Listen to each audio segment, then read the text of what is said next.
Hey guys, what's up? MadSeason here, back with another episode in the Azeroth Arsenal. This is a series where we take a look at some of the more interesting weapons and armor in the game's history. This one is a little different because the focus is on armor as opposed to the previous episodes, which were mainly weapons. In vanilla World of Warcraft, before raiding, you had the Tier 0 dungeon set. This is the blue armor set for each class, and the pieces were scattered across many different dungeons in the game. It was the set to get pre-raids, and they were highly sought after. For druids, it was the Wild Heart, for hunters, the Beast Stalker, mage the Magister set, paladins the Lightforge armor, the priest set was called Devout, rogues had Shadowcraft, the shaman had the elements, warlock the Dreadmist, and warriors the Valor set. At first, it was quite rare to see someone with the full set, and it was almost a status symbol. Before people started raiding, even blue items were impressive, so it was like, whoa, this guy knows his stuff. And combining that with the looks and the set bonus made them quite special. These sets would of course be later replaced by the superior Tier 1 set found in the Molten Core raid, and then that would be replaced by Tier 2, and so on. But lost within the shuffle was something called the Tier 0.5 set, or the Dungeon Set 2 as it's called. This was sneaked in patch 1.10 in March of 2006. At this point, the Temple of Ankh-Kiraj raid was already in the game, and that held Tier 2.5, so raiders really had no interest in this revamped dungeon set. It was more aimed towards those who just stuck with 5-mans as their endgame, of which there were plenty because raiding back then was so time-consuming. These sets were slightly better and modified versions of their originals. The Wild Heart upgraded to Feral Heart, Beast Stalker to Beast Master, Magisters to Sorcerers, Lightforge to Soulforge, Devout to Virtuous, Shadowcraft to Dark Mantle, Elements to the Five Thunders, Dreadmist to Deathmist, and Valor to Heroism. In looks, they were just different color palettes for the most part, but in stats and rarity, they were superior to their blue counterparts. The quest chain that awarded them was the same for each class, but it was very long and expensive, and as a result, not a lot of people completed it, and in fact, if you mention these Tier 0.5 sets to people today, most of them will have no clue what you're talking about. So, I thought I'd cover the chain in its entirety and tell you about something that I think is a mystery to a lot of people. Mainly for entertainment, but who knows, if you decide to play the classic servers, maybe you can even use it as a guide. The main goal of it is to collect 3 fragments of an amulet and to break an ancient curse. This video will be from an Alliance perspective, but the chain is pretty much mirrored for the Horde. I'll list any minor differences in text, but other than that, the main differences are the turn-in NPCs. So, for the Alliance, it all started from the NPC Deliana, located just outside the throne room in Ironforge, and Makvar the Treasurer for the Horde, who you could find in Thrall's throne room in Orgrimmar. They tell you that they have in their possession a powerful set of armor worn by your class, and they're willing to give it to you for a favor. So, because this chain upgrades your Tier 0 to 0.5, you of course had to already own all of your Tier 0 set, which consisted of 8 pieces. The bracers, the belt, boots, gloves, pants, shoulders, chest, and head. Going with the Alliance chain, the first step is to upgrade the bracers. Deliana sends you to the Winter Spring Zone, located all the way on the other continent. Remember, this is vanilla, and the traveling for these quests was legendary, and it was all on the ground, so there was a lot of walking. You needed to get 15 blood samples from the wildlife here, and if you brought the blood back and give her 20 gold and your bracers, you get the upgraded bracers for the dungeon set 2. Just 7 more to go. At this point, with this 20 gold investment, I do want to emphasize just how expensive it was to finish this whole chain, and it's the main reason why a lot of people skipped it. This 20 gold is just the beginning, and if you take into account that you're losing your original enchants, this chain is pretty pricey to finish. But with this, part 1 is done, and we have the bracers.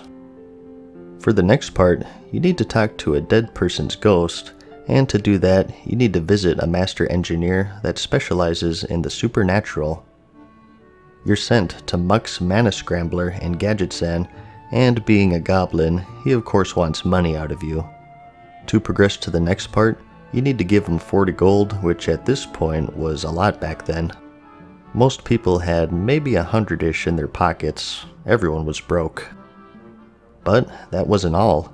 You also needed a bunch of trade materials, which also cost gold, and this is where most people said, screw this is out of my price range, so I'll just stick with the old tier set. So, the total shopping list here was a delicate Arcanite converter, which was made by engineers, 4 greater eternal essences, which enchanters got from disenchanting high-level greens, 10 stone scale oil, which were made by alchemists, and 25 volcanic ash, which you had to get by yourself. You got this in the burning step zone on the ground, typically near lava pools, so it didn't cost anything, but it was a lot of travel, and 25 made it pretty time consuming. And in terms of travel, we're just getting started. Mux builds you a ghost trap, and for the next part, you need to use this trap and collect ectoplasm from all across the world. To use this trap, you needed something called Goblin Rocket Fuel, and you're given 8 to start off, but if you used all of them before you collected all 36 essences, you had to buy more from an engineer. You need 12 scorched ectoplasms from enemies in Silithus, 12 frozens from enemies in Winterspring, and 12 stables from enemies in the Eastern Plaguelands. Did I say that the traveling in vanilla was ridiculous yet? Anyways, you bring all of this goo and the trap back to Mux and Tannerus, and he sends you back to the Burning Steppes to get the magma core from an earth elemental located inside the zone. Hey, why didn't you tell me to do this while I was getting the ash earlier? What an ashhole. So, you return the core, and you just need one more part. It's a fell elemental rod, but the only problem is that you have to buy it from an imp merchant named Veal, and he's located in an elite-infested area in the southern Winterspring zone all the way north. Luckily though, he isn't super deep into the area, and he's in the first cave you see on the right-hand side. The rod also costs 40 gold, so it's pretty pricey.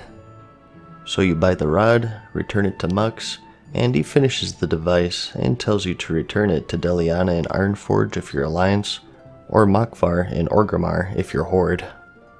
As a reward for getting this far, for the next quest, you're asked to turn in your belt and gloves for the upgrade. And as a bonus, the gloves are actually an upgrade in rarity, your first purple piece of the set. But you're not satisfied with just 3 pieces. So, you ask for the next task, and you're sent to the entrance of the Stratholme dungeon along with the ghost device. You're told to use this device near the entrance, and doing so will reveal the ghost of Anthean Harmon. From him, you need to obtain some information about a special amulet. He agrees to help you, but in return, you must do him a favor. You need to go inside the Stratholme dungeon and rescue someone called Ysida Harmon from the final boss of the undead side, Baron Rivendare. So, this is our first official group quest in the chain. There's just one catch though. When you enter the dungeon, a 45-minute timer starts, and this NPC is slain at the end of it. Not only do you need to clear through the dungeon, but you also had to do it pretty quickly and carefully so you don't wipe. But if you're successful, Ysida gave you her locket, which you returned to Anthean. You ask him information about a draconid named Valthalak and a special medallion that he held. And he tells you that the medallion had Valthalak's soul stored inside, and that he took it and divided it amongst his friends. But upon doing so, they unleashed a curse upon themselves that's still active even in death. He says that he gave the first piece to a dwarf named Theldrin, who is a gladiator for the Dark Iron Dwarves. So, you need to fight him and get the medallion back, but to do so, you need a bunch of materials. You need 3 dark iron bars, which were made by miners, 20 enchanted leathers from enchanters, 3 mooncloth from tailors, and 4 cured rugged hides from leatherworkers. All pretty pricey trade goods, so the investment was really starting to pile up at this point. And what did you need all of this stuff for? A banner, of course. Hey, you can't just fight the guy, you need this special banner, and it's not even finished yet. You need to take this incomplete banner to an NPC named Valorant Tree Shaper, located in the library of the Diremal dungeon, so again, a group is needed to clear to this NPC. And to follow along with the scheme of things, before he'll help you, you need to do him a favor. He asks you to kill ogres inside of Diremal and to bring him their war beads as proof, 25 of them total. And for this, you at least get an amulet as a reward, which is a nice little bonus. Upon completing this, Valorant will enchant the banner that'll somehow provoke Theldrin, but to do that, he needs more materials first. You need 4 dark runes, which are drops from enemies in the Skullomance dungeon, so for these, you either got a group, or you bought them off of the auction house since they weren't soulbound. You also needed 8 large brilliant shards, which enchanters got from disenchanting high-level blue items, and a quest item called the Jeering Spectre Essence, which dropped from ghosts located inside the Diremal dungeon. So, lots of help required. This is a pretty elaborate way of challenging someone to a fight, don't you think? Anyways, you take this special banner to the arena located inside the Blackrock Depths instance to summon the secret Theldrin boss and his posse, and your goal of course is to take him down. He dropped some loot, some of which is unique in transmog, so to this day, people are looking for others with the banner still to get some rare transmogs. And he also dropped the first fragment of the amulet. You returned this to Antheon, and he tells you that the only way to stop the curse is to put the amulet back together, so you need 2 more fragments. This is about the halfway point of the chain. Hey, I told you this was a long one. Not to tease you here, but I think for the sake of not making this video too long, we'll come back to this in part 2, so I'll see you then. To be continued. Farewell for now, mortals. We hope you enjoyed today's video. See you again soon.